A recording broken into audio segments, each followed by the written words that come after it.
line of God. Hello friend, Hello friend. जय गोरेखनाथ की जय गोरखनाथ की जय. जय। जय. आज पवित्र दिन मकर संक्रांति। ଆଜି आज ପବିତ୍ର ମକର ସଂକ୍ରାନ୍ତି आज ଦିନ गोरेखनाथଙ୍କର महापर्व। ଗୋରେଖନାଥଙ୍କର ମହାପର୍ବ। आज उत्तर प्रदेश ଆଜି बा गोरखपुर रे ଏହି पर्व पालन करा जाए। ଏହି दिन जे ଅରୁଆ ଚାଉଳ ପ୍ରଭୁଙ୍କୁ ଦାନ କରନ୍ତି ତାଙ୍କର ଲକ୍ଷେ ଜନ୍ମର ପୁଣ୍ୟ ପ୍ରାପ୍ତ ହୁଅନ୍ତି। ସେବାସ ସେବାସ ସେହି ପନ୍ଥା ରହିଆସିଛି।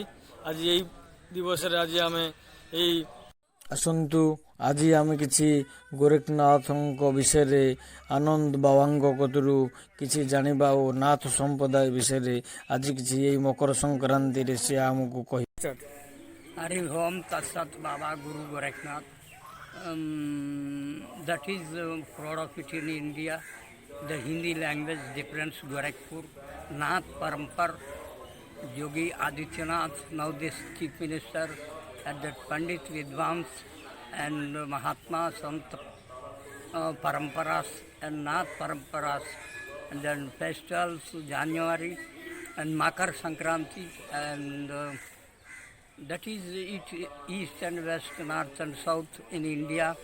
The different languages people, the Sanatan Hindu Dharma and Sanatan Sanskriti Paramparas, the ladies and gents, men and women, and boys and girls, little boys and girls, old men and old women, that public society.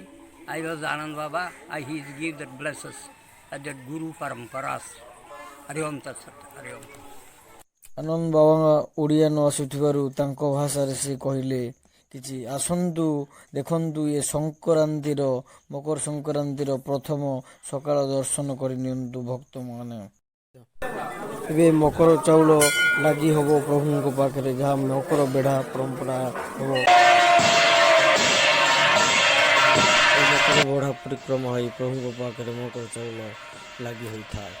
ଯେମିତିକି ଗୋରଖପୁରରେ ଭକ୍ତମାନେ ଦେଇଥିବା ଚାଉଳ ଖେଚଡ଼ି, ଏହି ଖେଚଡ଼ି ପ୍ରଭୁଙ୍କ ପାଖରେ ଲାଗି ହୋଇଥାଏ ଓ ପ୍ରଥମ ଖେଚଡ଼ି ଯୋଗୀ ଆଦିତ୍ୟନାଥଜୀ ପ୍ରଭୁଙ୍କ ପାଖରେ ଲାଗି କରିଥାନ୍ତି। ସେହିପରି ଆମର ଏହି ପୀଠରେ ପ୍ରଭୁଙ୍କ ପାଖରେ ପଣ୍ଡା ସେବାୟତମାନେ ପ୍ରଭୁଙ୍କ ପାଖରେ ଅରୁଆ ଚାଉଳ ବା ମକର ଚାଉଳ ପ୍ରଭୁଙ୍କ ପାଖରେ ଲାଗି କରିଥାନ୍ତି। ଏହି ପରମ୍ପରା ରହିଆସିଛି।